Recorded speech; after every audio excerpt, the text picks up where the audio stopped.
Habíamos visto como una sistematización que hizo San Agustín, obviamente fruto de una de sus meditaciones.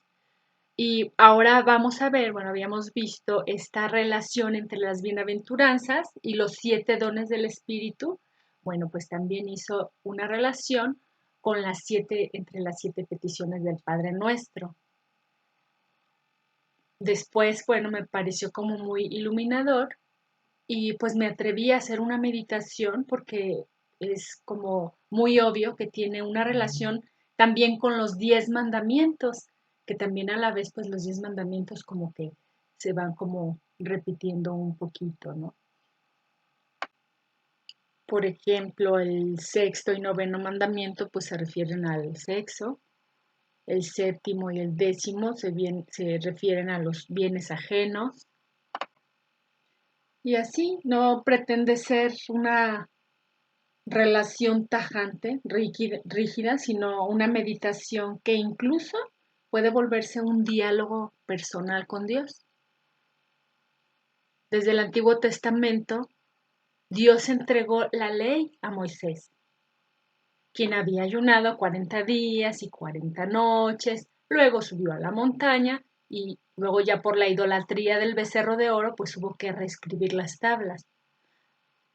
Moisés, por ejemplo, subió a la montaña, ¿no? En cambio, Jesús, no solo ayunando y explicando la ley en el Sermón de la Montaña, sino que muriendo en la cruz nos mereció el don del Espíritu Santo.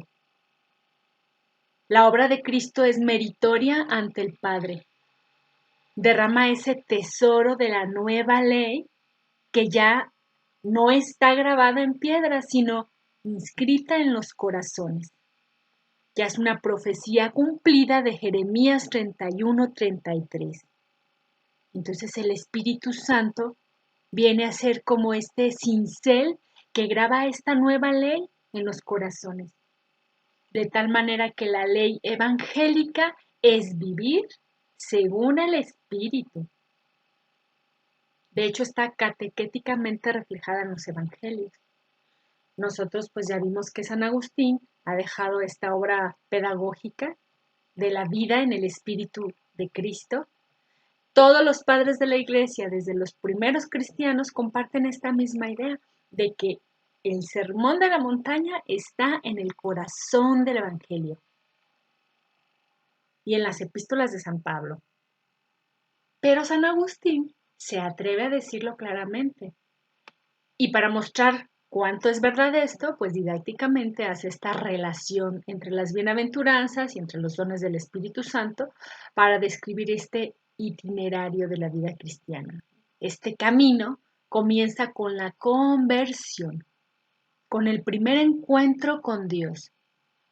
Pero desde luego que uno, pues no se debe quedar ahí, solo con el recuerdo de esa bonita experiencia. Hay que caminar en ese itinerario viviendo renuncias a los apegos del mundo y por supuesto nunca dejar de leer las escrituras para ir conociendo más al Dios que se ha querido revelar. Obviamente pidiendo el don de espíritu. Entonces, con este espíritu va a ser cuando el Evangelio sacuda el corazón, cuando el hombre entonces se deja golpear por esa palabra. Y entonces empieza el itinerario hacia la plena felicidad, hacia la bienaventuranza. Ya se puede llamar bienaventurado al que ya ha dado el primer paso, no porque ya lo sea plenamente, sino porque ya está en el camino correcto. En cambio, hay que llamar infeliz o desdichado al que va deprisa, pero en la dirección equivocada. Es dichoso el que va avanzando lentamente, trabajosa y fatigosamente, con mucho desgaste, despacio, ¿no? Poco pero bueno. Y pues de hecho son comparaciones que uno va a encontrar en muchos autores. Santo Tomás decía ir de cojito, ¿no? Pero siempre y cuando en el camino correcto, porque entre más rápido, pues más duro el golpe. Con esto se entiende que el itinerario se trata de una vida con una meta en la mira. No se trata de ir improvisando a ver a dónde me lleva el camino. Sin embargo, en este mismo camino el Espíritu Santo nos va guiando para no equivocarnos tanto. En eso consiste la ley del Evangelio. En eso consiste la nueva alianza que conduce a los hombres en esta vida. Habíamos hablado entonces la clase pasada de este paralelismo de las bienaventuranzas con los dones del Espíritu y habíamos visto cómo culmina con el don de la sabiduría, que es el mismo Cristo. Pero San Agustín pues también establece este paralelismo con el Padre Nuestro. Es original esta idea, no es el hecho de afirmar que en el Padre Nuestro está el centro de nuestra vida cristiana, sino que él trata de mostrar cómo es que en el Padre Nuestro se recogen los dones del Espíritu Santo y también las bienaventuranzas. Lo que es común en toda la patrística es afirmar que no se puede recorrer este camino sin la ayuda de Dios y que su ayuda se obtiene pidiéndola. Por eso Dios mismo nos enseñó cómo pedir el don del Espíritu Santo. Pues para San Agustín es claro cómo Jesús no privó a sus discípulos de pedirlo, sino que los exhortó a suplicarlo, ¿no? Como la viuda que pide justicia, como al hombre que le tocan inoportunamente a medianoche para pedir un pan. Todas estas parábolas terminan diciendo que hay que orar y suplicar. Si ustedes que saben dar cosas buenas, con mayor razón el Padre les dará el Espíritu Santo a quienes se lo pidan. Lucas 11:13. Pues San Agustín muestra entonces la necesidad de la oración en cada etapa de la vida cristiana, aun y cuando el paralelismo entre estos tres pudiera no quedar demasiado claro, pues lo que sí va a ser verdad es que no se puede avanzar en la vida cristiana sin la oración. Entonces, orar en todo momento. Hay un texto célebre de San Agustín, antes de hablar de este paralelismo, que es la carta a una tal Proba, quien le pide consejo a San Agustín, ¿no? Como le piden a muchos otros maestros de espiritualidad, ¿no? Como San Ambrosio, Orígenes, etcétera, ¿no? Que se conservan todas estas cartas o epistolarios de dirección espiritual, donde la cantidad de dudas y preguntas pues pueden iluminarnos aún en nuestros tiempos, porque tratan de explicarlo con todo detalle. Y así es como pues nos han legado estos auténticos trataditos de la vida espiritual. Aunque pues la intención de ellos era iluminar a estas mujeres que tenían sed de esta palabra, ¿no? Dudas. Y bueno, en una de estas cartas San Agustín le dice a Proba que cualquier oración que nosotros dirijamos a Dios tiene que estar en sintonía con el Padre Nuestro. Cualquier oración de la vida cristiana está ya comprendida en las peticiones del Padre Nuestro. Jesús, como buen pedagogo, nos da una educación para el alma con el Padre Nuestro. Nos enseña qué hemos de pedir. Quien quiera que pida otra cosa que no esté de alguna manera recogida en esta oración evangélica, incluso aunque su oración no tenga nada de malo en sí misma, pues tendrá al menos algo de carnal, dice San Agustín. Y quien dice algo que no quepa dentro de esta oración evangélica, ora carnalmente, aunque no ore ilícitamente. Y aún no sé cómo puede ser lícito cuando los renacidos en el Espíritu no han de orar sino espiritualmente. Dice él, ¿cómo podría ser lícito? ¿Cómo decir que la oración es buena cuando los que han sido regenerados por el Espíritu Santo no deben orar más que según el Espíritu, es decir, acomodándose a la voluntad del Espíritu Santo? Entonces, Jesús nos instruyó y nos dejó el Espíritu con el que hemos de orar. Aunque usáramos estas palabras o términos que no vengan en el Padre Nuestro, las peticiones según el Espíritu Santo, pues siempre serán lícitas y se incluirán en esta oración. Dice a la letra esta carta de San Agustín. Supongamos que en la oración alguien repite, por ejemplo, Señor, multiplica mis riquezas, o bien, dame tanto cuanto le diste a aquel o aquel otro, o bien, eleva mi dignidad, hazme poderoso y célebre en este mundo. ¿O cosa parecida? Supongamos que dice eso por la concupiscencia que siente hacia esos bienes y no por el hecho que puedan traer a los hombres, según la voluntad de Dios, seguramente no hallará en la oración dominical una sentencia a la que ajustar su petición. Vergüenza debiera darle pedir eso, si no le da vergüenza el apetecerlo. Y si es que le da vergüenza, pero lo domina la apetencia, mucho mejor será que pida al Señor que le libre de su concupiscencia diciéndole, mas líbranos del mal. ¿No? Es muy fuertes estas palabras de San Agustín.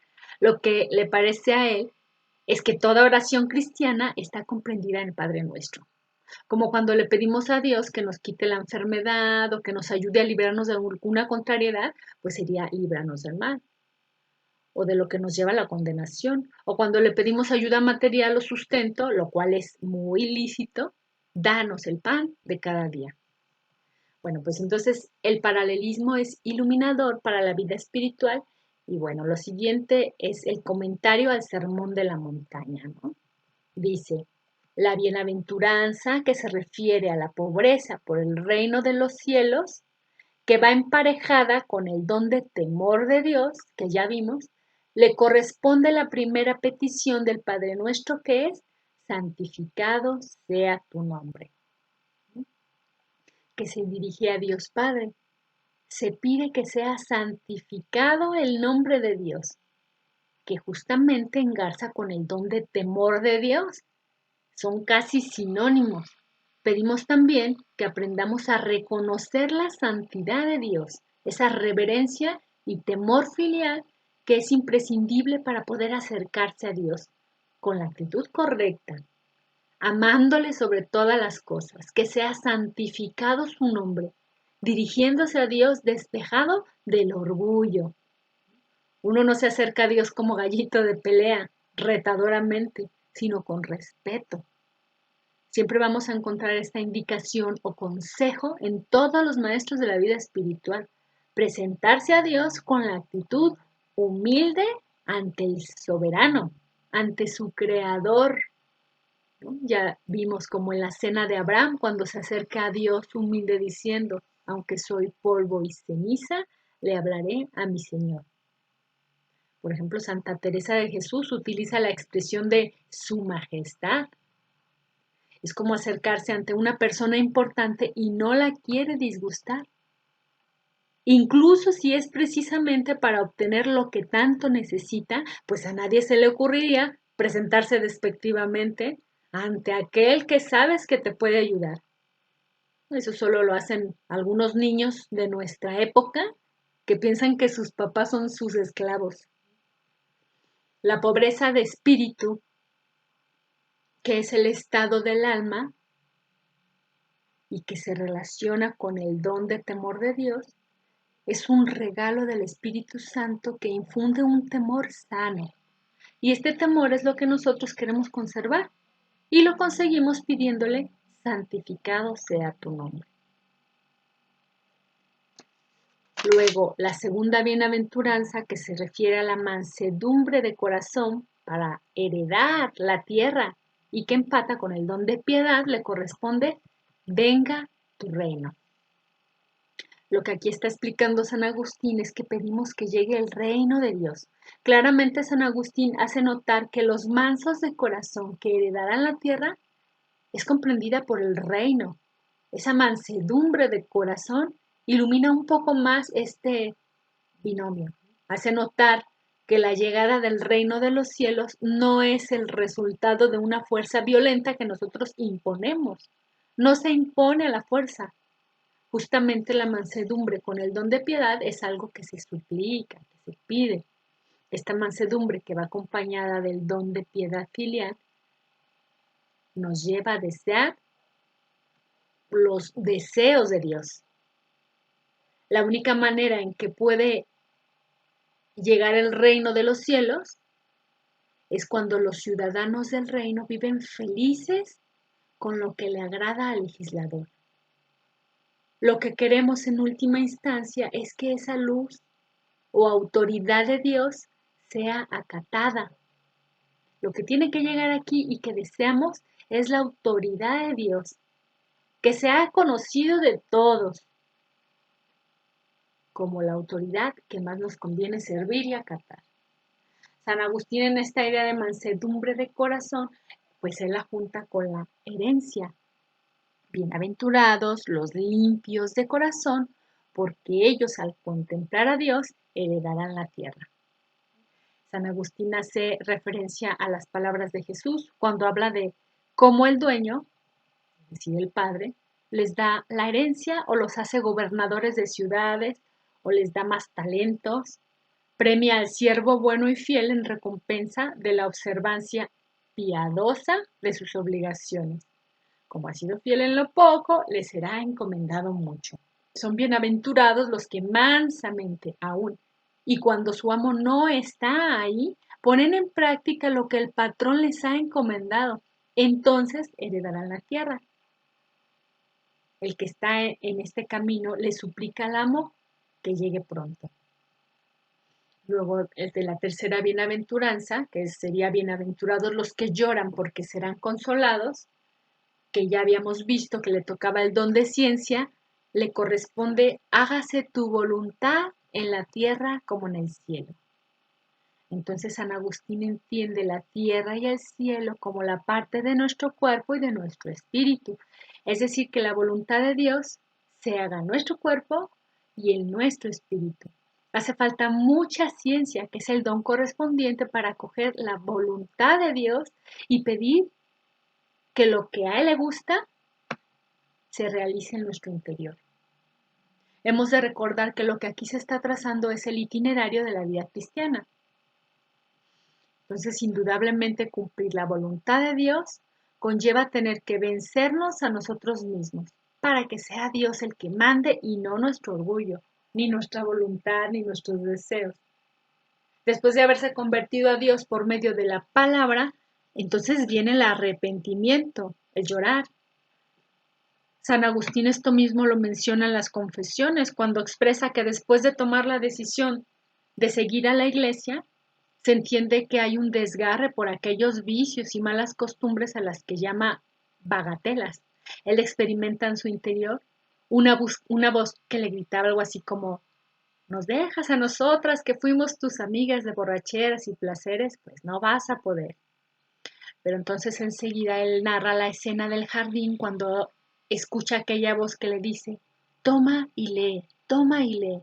Y entonces es cuando se encuentra el pasaje de San Pablo a los romanos.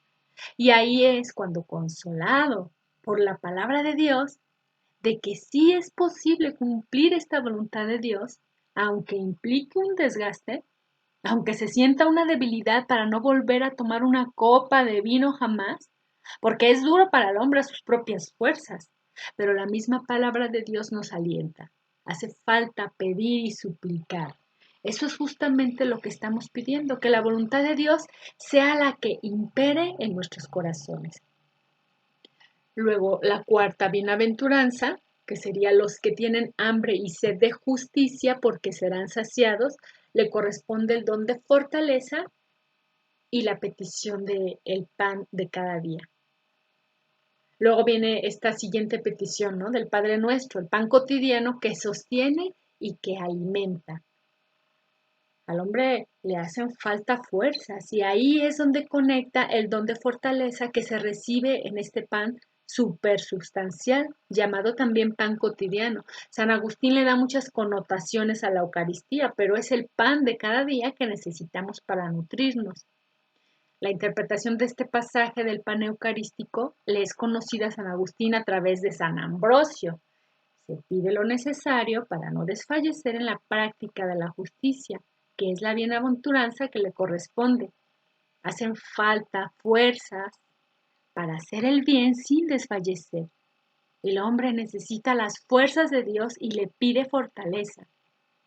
Aunque son 7 los dones del Espíritu Santo, se pide el don del Espíritu Santo, ¿no? Cada uno de los 7 dones. Evangélicamente se sabe que sin la ayuda de Dios no se puede, pero el hombre suplica a su manera la ayuda de Dios y su presencia. Suplica al Espíritu Santo.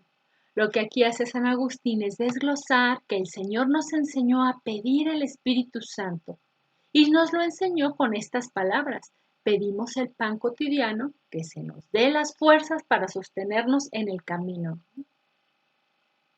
Que nos deje el Espíritu Santo, su presencia. Se lo pedimos al Padre por medio de Jesucristo para este camino de vida espiritual que tiene etapas diferentes. Luego viene la quinta bienaventuranza que vimos de la misericordia que se relaciona con el don de consejo. Le corresponde perdona nuestras deudas porque nosotros perdonamos a nuestros deudores. Esta meditación de San Agustín es bien interesante. Si el mejor consejo que nos dio Jesús para obtener su misericordia es practicar la misericordia, entonces lo que pedimos a Dios en el Padre Nuestro es que sea misericordioso con nosotros en la medida que perdonamos a los que nos ofenden. Sin lugar a duda estamos pidiendo la remisión de nuestros pecados, pero solo la conseguiremos si perdonamos a nuestros deudores.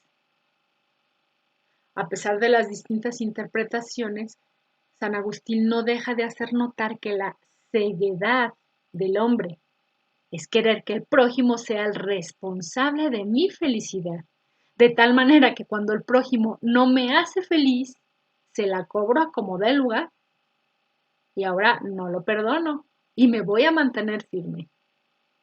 Pero no voy a poder ser feliz si él no me da o no me paga lo que según yo es indispensable para mi felicidad, como si él fuera el responsable o el administrador de mi felicidad. Pobres de nosotros si así fueran. Entonces hace falta este gran consejo como don de Dios para no esperar de nadie, sino solo de Dios, la plena felicidad. Pero Dios no nos va a dar si nosotros seguimos empecinados en culpar a los demás o echarles en cara todo lo que les hemos dado, en lugar de buscar la felicidad celestial. El hombre en general busca únicamente la terrenal a través del prójimo, aunque también de las cosas materiales. Entonces la mejor manera de obtener del prójimo la felicidad es dándole, no cobrándole o exigiéndole o haciéndole pagar sus errores. Solo San Pablo nos conserva una expresión que son las únicas palabras de Jesús que no se encuentran en los evangelios, pero que San Pablo dice que Jesús la dijo, que hay más alegría en dar que en recibir. Y que ninguno de los evangelistas recoge de la boca de Jesús, pero San Pablo dice que Jesús la dijo. Eso fue lo que Jesús nos enseñó. Por eso el mejor consejo es ser misericordiosos. Si queremos nosotros alcanzar la felicidad, recordemos que lo que se opone a la bienaventuranza o felicidad es la miseria, que es lo opuesto a la dicha. La mejor manera de salir de la miseria es siendo misericordiosos. En cambio, el que se empeña en cobrar la felicidad o en estar enojado con el prójimo, pues no va a obtener la bienaventuranza. Y no porque Dios se la esté negando o dando, sino porque no sabe valorarla. Entonces, no sabe mantenerla ni ser feliz. Por eso es que se pide el don del Espíritu Santo. El que nos paga las deudas es Cristo mismo. Es quien nos ha hecho merecedores de este don. Nos ha enriquecido y hecho acreedores a un don inmerecido, pero que ahora podemos pedirlo, como dice San Pablo, por los méritos de Cristo. Ayúdame Dios a perdonar como tú quieres que yo perdone. En todos estos trinomios podemos ver que el mismo Jesús nos enseñó a pedir el Espíritu Santo. Luego viene el don de inteligencia o entendimiento, que corresponde a la penúltima petición, no nos dejes caer en tentación, y su respectiva bienaventuranza, que ya vimos, la pureza del corazón. Pues San Agustín dice que la mayoría de las tentaciones del hombre son el resultado de un corazón con doblez que mira mal, que tiene turbia la mirada y por eso se suscitan la mayoría de las tentaciones. En el relato del Génesis, cuando se relata el pecado original, Eva está muy tranquila y de pronto aparece la serpiente que entabla el diálogo. Por eso no se debe hablar con la serpiente, dice el padre Ernesto María Caro, que solo los exorcistas que tienen una unción especial corresponde a esta actividad. De hecho, en Hechos de los Apóstoles 19, 13, 16 podemos confirmar el daño que puede causar entablar un diálogo con la serpiente. Podemos salir heridos. Hay que dejar esto a los expertos. Pedir al arcángel San Miguel que nos defienda de las acechanzas del enemigo. Pues en este diálogo con Eva, que a todos nos ha causado una gran herida, ¿no? Y que a nosotros a su vez puede causar una herida en los que vienen atrás de nosotros, ¿no?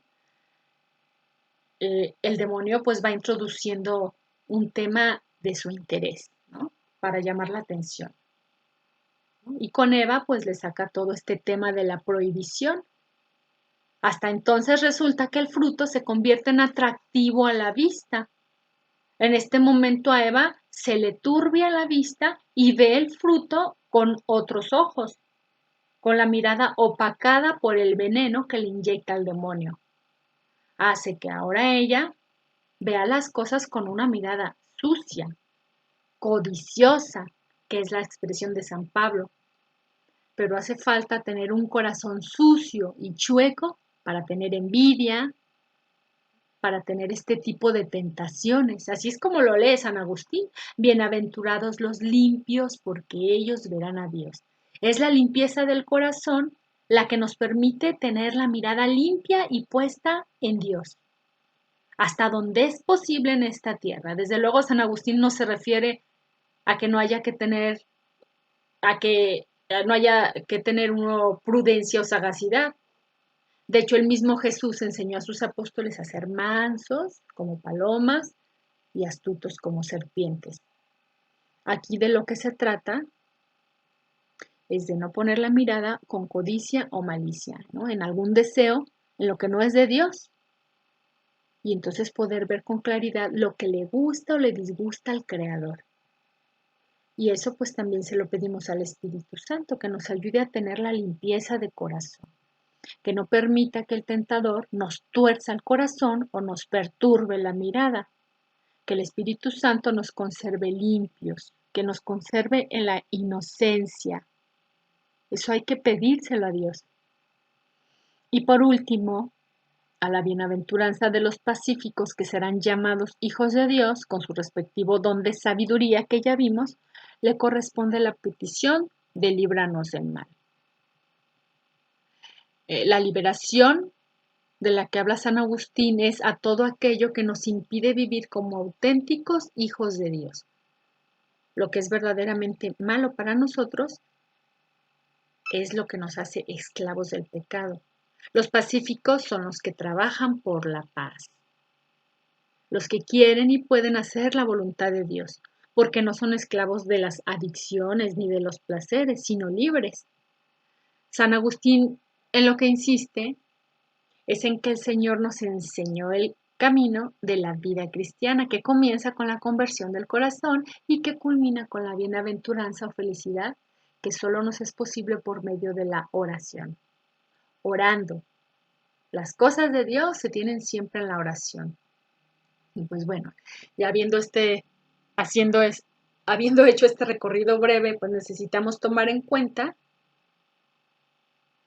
que es leyendo la Sagrada Escritura en la misma línea de los exégetas, pues es lo que nos va a permitir entender un poquito cómo se articulan este tipo de escritos, como los de San Agustín y de otros santos. Así nos podemos dar cuenta de que ellos leían de verdad las escrituras. No se las leía a alguien por versículos y citas separadas. Es todo un contexto. Las escrituras no son un invento ni se las dictó un ángel. a nadie, ¿no? Es la revelación que el Espíritu Santo les inspira a través de las lecturas de los textos sagrados. Esta naturalidad con la que ellos obtienen este tipo de conocimientos e interpretaciones y esta autoridad con la que la exponen, pues es evidentemente la fuerza del Espíritu. Desde luego que ninguno de ellos es un fundamentalista que toma la letra de la palabra de Dios. Así no se lee jamás la Escritura, sino siempre apegados a la tradición viva de la Iglesia, porque le conviene a nuestro alma tener presente este panorama del uso de la Sagrada Escritura que ha habido desde los primeros padres de la Iglesia. Es una secuencia. Y hay que decirlo así, que ellos beben de la Sagrada Escritura.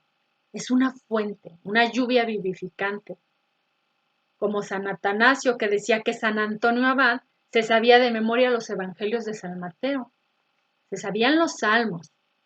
Los padres místicos de la iglesia leían, conocían las escrituras de verdad.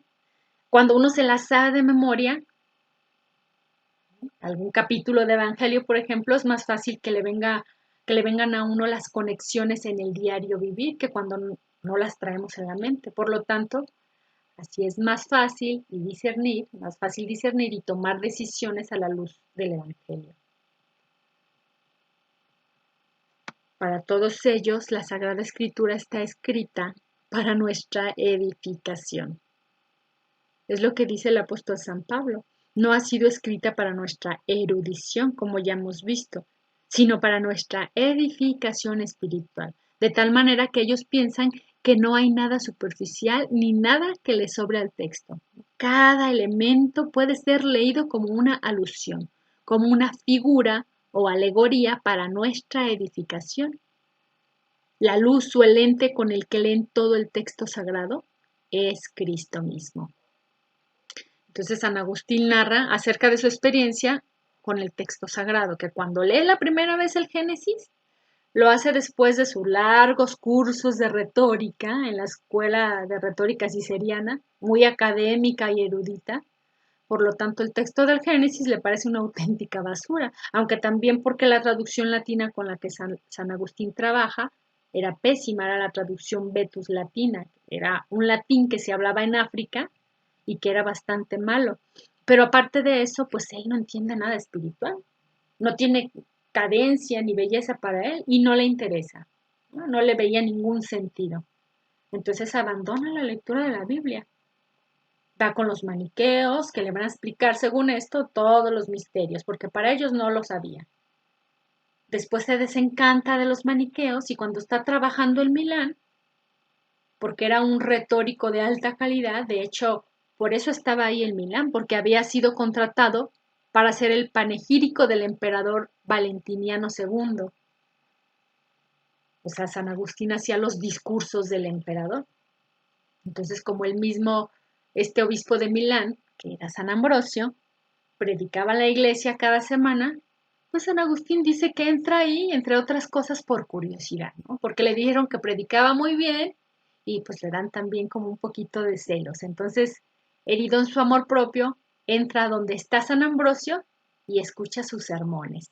Ahí es cuando conoce la interpretación alegórica de la Biblia, ¿no? Dejando de lado las cuestiones geográficas, históricas o lo que pudiera parecer repugnante o escandaloso por aquello de que aparece de pronto en la Biblia la cantidad de muertes que hay, como aquello de matar a todos los enemigos y que no quede nadie vivo, ¿no? Pues para él era una novedad la soltura con la que San Ambrosio se movía por este texto sagrado para explicar el mensaje de Cristo y que encendía la vida espiritual de los oyentes. San Ambrosio explicaba que aquello solo está ahí para referirse a las cosas del espíritu. Y entonces pues ahí no ven ellos la materialidad del suceso, sino su significado simbólico para la vida espiritual.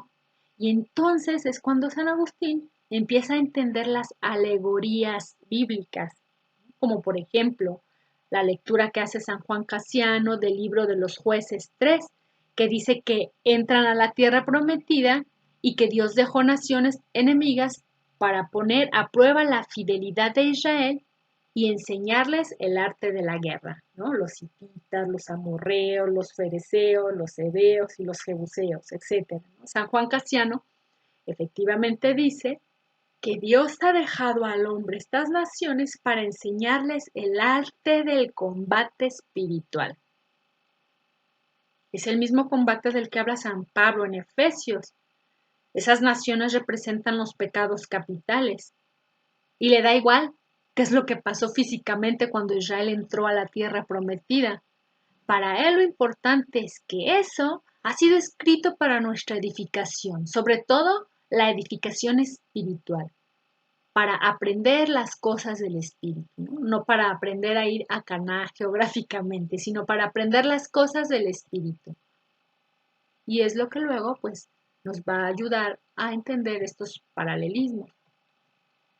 Luego después, bueno, este resumen y reflexión de las bienaventuranzas y los 10 mandamientos.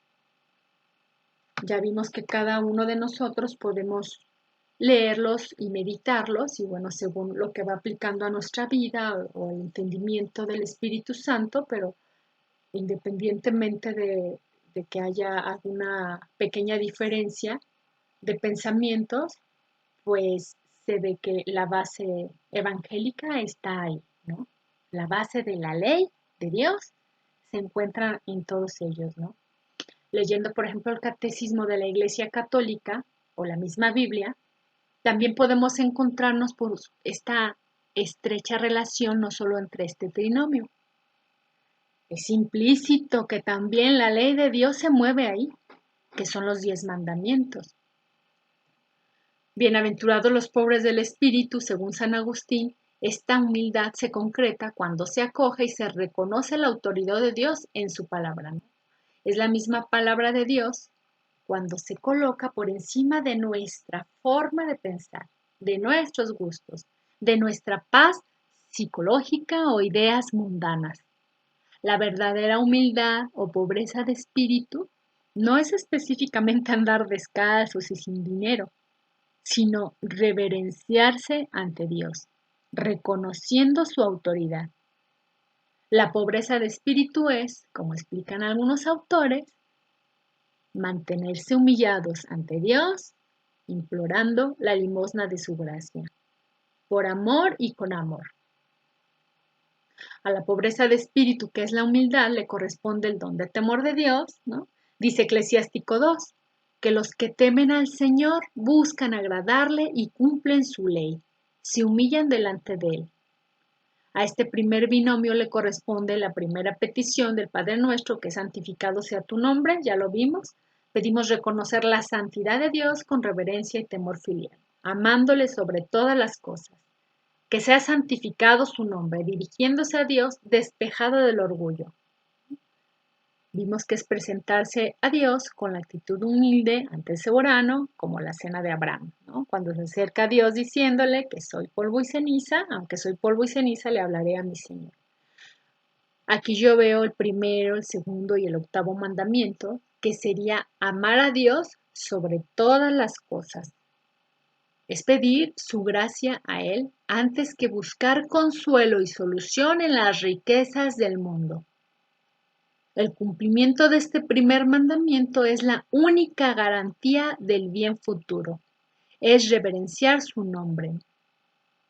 El nombre de Dios es tan sagrado que desde el Antiguo Testamento aparece el temor que el hombre tiene a pronunciar su nombre. Por eso quien emplea su nombre santo para testificar una mentira, pues comete grave pecado. Tan grave que está dentro de los 10 mandamientos. No se debe tampoco invocar su nombre para hacer falsas promesas. En el Salmo 113, versículo 2 dice, bendito sea el nombre del Señor ahora y por siempre. Entre todas las palabras de la revelación está la revelación de su nombre. Por eso el hombre debe guardar su nombre en un silencio de adoración amorosa, ¿no? Según Santiago 2, 7. Dios es la verdad misma, entonces el falso juramento invoca a Dios como testigo de una mentira. Por eso solo debe presentarse con verdad, con sensatez y justicia.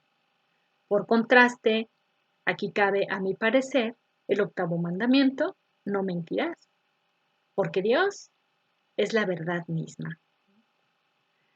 Luego, a la bienaventuranza de los mansos de corazón, que heredarán la tierra, ya sea que Jesús se haya referido al paraíso, ya sea a un lugar que emana leche y miel aquí en la tierra, o el reino de los cielos en el corazón, es herencia del Padre amoroso hacia sus hijos. Y eso me basta para desear alcanzar la mansedumbre. Los maestros han definido la mansedumbre como una virtud que se trabaja con esfuerzo, con ascesis, no nada más con el propósito de eliminar la ira, sino para educarla. Después de tener un brote de ira, lo que me mueve al pronto arrepentimiento es añorar esa herencia. Me impulsa a meditar cómo ordenar ese brote. ¿Cómo? Meditando para llegar a la causa. Si dormí bien, si comí bien, si supe poner límites con amor para después no andar irritable. Si mantengo la causa en mi memoria, entonces la próxima vez me ayudará a crecer mi agudeza mental y será menos difícil caer.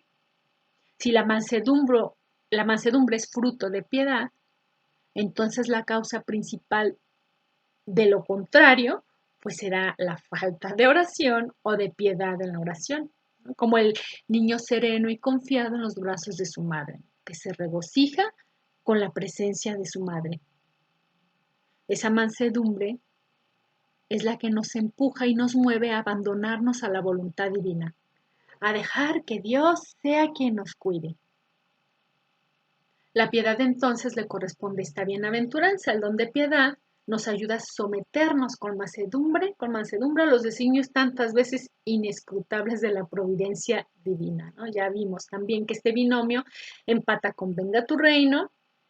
Vamos a verlos rápidamente, ¿no? Claramente San Agustín hace notar que los mansos de corazón que heredarán la tierra es comprendida por el reino, que va a ser algo que se pide, que se suplica. La única manera en que llega al reino de los cielos es cuando los ciudadanos del reino viven felices con lo que le agrada al legislador. No es aplicar estas leyes por miedo al legislador, sino aplicar estas leyes porque amamos al legislador y queremos agradarle. Dios premia al siervo bueno y fiel en recompensa de la observancia piadosa de sus obligaciones. Ya lo hemos visto, es evangélico, como ha sido fiel en lo poco, le será encomendado mucho, ¿no? Son bienaventurados los que mansamente aún y cuando su amo no está ahí, ya lo vimos, ponen en práctica lo que el patrón les ha encomendado. Y entonces heredarán la tierra. El que esté en este camino le va a suplicar al amo que llegue pronto. Y bueno, pues obviamente tiene que ver con la fidelidad. El contraste sería la infidelidad. Por ejemplo, así como las mujeres deben tratar a sus maridos como si se tratara de Cristo, los hombres a sus esposas como Cristo fiel cuida de su iglesia. Lo dice San Pablo en Efesios. Y así, en todo estado civil, termina la fidelidad en el cumplimiento, en el incumplimiento, ¿no? En todo estado civil va a terminar esta fidelidad cuando incumplimos nuestras obligaciones, ¿no? Esto sería el sexto mandamiento. Luego la bienaventuranza del llanto, que ya vimos, que se refiere al llanto que causa el arrepentimiento por los pecados y que es toda una verdadera ciencia, que sería el don correspondiente, para reconocer los vicios, ¿no? Como por ejemplo los alcohólicos, que conlleva un largo camino y tener una auténtica conversión. Entonces va a ser gracias a esta luz divina que podemos percibir nuestra condición de pecadores, ¿no? Por eso el don de ciencia también tiene que ver con el llanto y con la penitencia, porque es toda una ciencia, toda una ciencia el captar la gravedad, la maldad del pecado, llorar y arrepentirse. Vimos también que este binomio pertenece hágase tu voluntad en la tierra como en el cielo.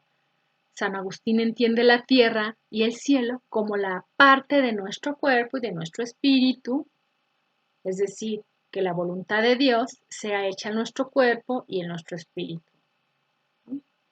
Hace falta mucha ciencia para acoger la voluntad de Dios y querer que su voluntad se cumpla en nuestro interior. Ya lo vimos, ¿no? Es nada más para recapitular un poquito. Después de haberse convertido a Dios por medio de la palabra, viene el arrepentimiento, el llorar. Como entender la palabra es toda una ciencia, hay que pedirle al Espíritu Santo ese don. Entonces, la voluntad de Dios es que nos amemos los unos a los otros como Él nos amó. Es querer la felicidad del prójimo. Es alegrarse por la alegría del otro. Alegrarse por los bienes del prójimo. Que la alegría del otro sea nuestra felicidad. Entonces, por contraste, no envidiar. Si no deseamos los bienes del otro, no desearemos robarlos, ¿no? Séptimo y décimo mandamiento. Si alguien te hace pleito por la camisa, entrégale también el manto, diría Jesús. No robar, trabajar, porque el trabajo santifica. Jesús trabaja y su Padre también. Luego viene bienaventurados los que tienen hambre y sed de justicia. Vamos a repasar rápidamente para poder conectar. Si queremos ser santos, necesitamos fuerzas. Por eso San Agustín embona con el don de fortaleza. Necesitamos alimento. Por eso la conecta también con la petición del Padre Nuestro, danos hoy nuestro pan de cada día. Después de una conversión hace falta fuerza para perseverar en esta nueva vida, para no volver al pecado, para mantenerse firmes en los propósitos. Porque es fácil agotarse, como dice San Ignacio, que el demonio lo que hace es vencer por agotamiento y desgaste, ¿no? Pues muchos pecados son por cansancio. Entonces nos hace falta una fortaleza, un vigor en el alma para perseverar. La interpretación de este pan eucarístico ya vimos que le fue conocida a San Agustín a través de San Ambrosio, ¿no? Se pide lo necesario para no desfallecer en la práctica de esta santidad, de la justicia, que sería la bienaventuranza que le corresponde para hacer el bien, ¿no? Que hacen falta fuerzas divinas y eso es lo que pedimos, fuerzas. En la misa recibimos completo alimento, la palabra, la oración, pero sobre todo la Eucaristía. Por eso me parece que como anillo al dedo le corresponde el tercer mandamiento, ¿no? Que es una fiesta donde recibimos ese pan que fortalece. La misericordia de Dios es compadecerse de los que sufren y ofrecerles ayuda. Dice el diccionario que es también una cualidad de Dios para perdonar los pecados. Entonces ya vimos que San Agustín la empareja con el don de consejo. Acuérdense que San Agustín explica que el mejor consejo que el Señor nos ha dado para obtener misericordia de Él es ser misericordiosos, perdonar a nuestros hermanos. Entonces, la misericordia pues no se limita a un, ya, te perdono, que Dios lo perdone, ya, está bien. Va más allá. Es socorrer al necesitado, auxiliar al huérfano, al viudo, al anciano, asistir en los hospitales, en los asilos, ver por todos los necesitados. Y pues hay que recordar que también hay unas obras de misericordia espirituales, no solo las materiales. Es también escuchar, es sufrir con paciencia los defectos de los demás, es interesarme por los intereses del otro. Perdona nuestras deudas como nosotros perdonamos a nuestros deudores. Entonces, sin lugar a duda, el ser misericordiosos con el prójimo, al ser misericordiosos, estamos ganando la remisión de nuestras deudas. En muchas partes de la Biblia se encuentra otro consejo para conseguir otra forma de obtener la remisión de los pecados. Dice, quien honra a su padre expía sus pecados y acumula tesoros en el cielo. Obviamente aquí estoy hablando del cuarto mandamiento. El que ve por sus papás, se le perdonan todos sus pecados. Así dice la palabra. Luego, bienaventurados los limpios de corazón, porque verán a Dios. Acuérdense que ya vimos que por dialogar con la serpiente, a Eva se le turbia la vista y ve el fruto con una mirada sucia. Y pues a ella no le parece que la codicia sea pecado, le parece natural. Pero ahora este pecado los separa de Dios y se esconden. Ahora su inteligencia ha quedado descompuesta y ya no pueden ver con claridad lo que es pecado y lo que no lo es. Entonces se necesita un corazón limpio, tener la mirada puesta en Dios y hacer la voluntad de Dios, hacer lo que le agrada a Dios. Vimos que San Agustín dijo que las tentaciones del hombre son el resultado de un corazón que mira mal, por eso él empataba esta bienaventuranza con el don de inteligencia o entendimiento. Este don se necesita para saber discernir en cada circunstancia a la luz del Evangelio, para saber cuáles serían los bienes del cielo. Y pedir al Espíritu Santo pues que nos purifique, que ilumine nuestra inteligencia, que nos conserve en la inocencia. Por eso San Agustín relaciona este binomio con no nos dejes caer en la tentación. Ya después de meditar el noveno mandamiento en el Catecismo de la Iglesia Católica, y bueno, lo medito a continuación casi a la letra porque cabe perfectamente en esta bienaventuranza, cómo ir purificando en hechos concretos el corazón. Dice, no desearás la mujer de tu prójimo. Éxodo 20:17, Mateo 5:28. San Juan Evangelista distingue tres tipos de codicia o deseo humano en el mundo, ¿no? En primera de Juan 2:16. Estos tres serían carne, ojos y arrogancia del éxito. San Pablo, por ejemplo, habla de cómo dentro del hombre existe una lucha en la carne contra el espíritu, y esto es por culpa del pecado original. Pero gracias a Jesús esta condenación ya no existe, diría San Pablo en Romanos 8:1 al 17, porque nos ha enseñado el camino que debe recorrerse para vencer los deseos de la carne. En el corazón se desarrolla el bien, pero de ahí también salen las intenciones malas, los asesinatos, adulterios, inmoralidad sexual, etc. Son palabras de Jesús de Mateo 15, de 19 al 20. Y la lucha contra esos deseos desordenados de la carne va a ser lo que va a purificar el corazón, ¿no? Comenzando por cuidar los pensamientos. Marcos 7:21. Entonces, ¿a quiénes se les va a considerar limpios del corazón?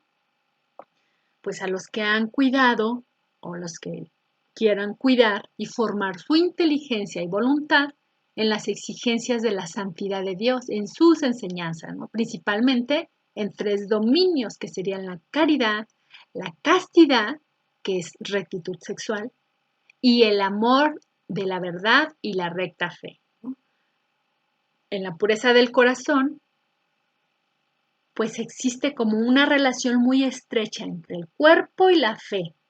Es decir, que tener fe en los artículos del credo, por ejemplo, tener fe en la oración, en los sacramentos y los mandamientos, pues va a ir ligado con las obras que realizo con el cuerpo. El cuerpo debe ser congruente con las obras, de acuerdo con lo que se cree, y entonces así se purifica el corazón. Y al convertir en obras la fe, se entiende más en lo que se cree. El bautismo purifica. El bautismo purifica, pero el bautizado debe seguir luchando contra la carne, pidiendo cada día la gracia de Dios. Y bueno, ¿por qué van a ser importantes la virtud y la castidad? Porque la castidad permite amar con un corazón recto. La pureza de intención se va a afanar por realizar en todo la voluntad de Dios. La pureza de mirada exterior e interior disciplinan las sensibilidades y los pensamientos. Entonces, esta lucha en la carne, ¿va a depender solamente de nuestras fuerzas? Pues claro que no. Es necesario pedirle su gracia a Dios en la oración, que no nos deje caer en tentación. ¿Y qué es lo que va a exigir esta pureza? Pudor. El pudor es una parte de la templanza. Preserva la intimidad de la persona, purifica la forma de mirar, los gestos, los movimientos del cuerpo conforme a la dignidad de la persona. El pudor es modestia. Inspira la correcta elección de la vestimenta, por ejemplo. Es discreción. El pudor del cuerpo va a rechazar toda ocasión de exhibicionismo. Las formas en que se reviste el pudor varían de una cultura a otra, pero en todas va a existir esta como intuición de la pureza en la dignidad espiritual del hombre. Educar en el pudor a los niños y adolescentes con ojos de misericordia y comprensión, pues va a despertar en ellos este respeto de la persona humana. La pureza de corazón evita ver espectáculos que favorecen el exhibicionismo e imágenes indecorosas. Me preguntaba una persona, pero pues es que si alguien me manda un video sexual no es mi culpa. Bueno, pues obviamente, claro que no, pero mirarlo hasta el final, por voluntad propia, sí. Eso sí ya sería curiosidad vana. Dentro del término open mind, esta mente abierta o personas que supuestamente tienen amplio criterio, cuando exhiben ciertos desnudos, llamándole, por ejemplo, arte, pues se están basando en una concepción equivocada de la libertad humana. Es lo que han estado introduciendo a su inteligencia y por eso les va a parecer natural, ¿no? La mirada turbia que ve mal. Por eso se requiere de este don de entendimiento. Para purificar el corazón hace falta dejarse educar por la ley moral y no por las modas que presenta el mundo. Hace falta educar y enseñar a la inteligencia lo que es correcto según los preceptos de Cristo y no los del mundo, lo cual siempre le va a dar a la inteligencia y a la voluntad del hombre la luz para descubrir la verdadera pureza y la verdadera belleza. La purificación del corazón va a ser imposible alcanzarla sin la oración. Lo repito porque es muy importante. La práctica de la castidad, la pureza de intención, la pureza de mirada y la pureza del corazón requieren de pudor, que va a ser a la vez paciencia, modestia y discreción. Luego ya por último, bienaventurados los pacíficos, son los que buscan y luchan por la paz. Ya vimos que los pacíficos interiormente la contagian. El que ya ha alcanzado esta perfecta quietud del alma, ha encontrado la plena y total posesión divina. Obviamente hasta donde es permitido aquí en esta tierra, porque ya vimos que la paz perfecta es imposible, porque no poseemos plenamente lo que anhelamos, que es Dios mismo.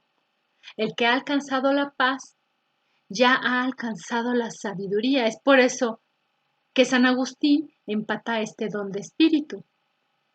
Ya vimos también que sabor, pues es esta raíz que viene de saborear. El paladar del alma ya educado puede disfrutar el sabor delicioso de las cosas divinas. Entonces la sabiduría consiste en saborear al Hijo del Hombre. Y obviamente San Agustín se refiere a la Eucaristía.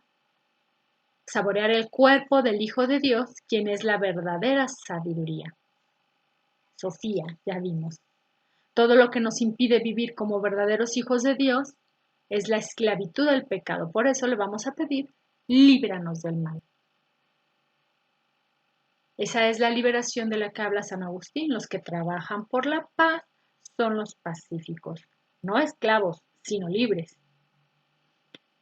Entonces, como ya vimos, la sabiduría es el mismo Cristo. Cristo es la vida misma. Dios es un Dios de vida. Y si Cristo es la vida misma, la misma vida, por contraste pienso que encaja el quinto mandamiento, no matarás.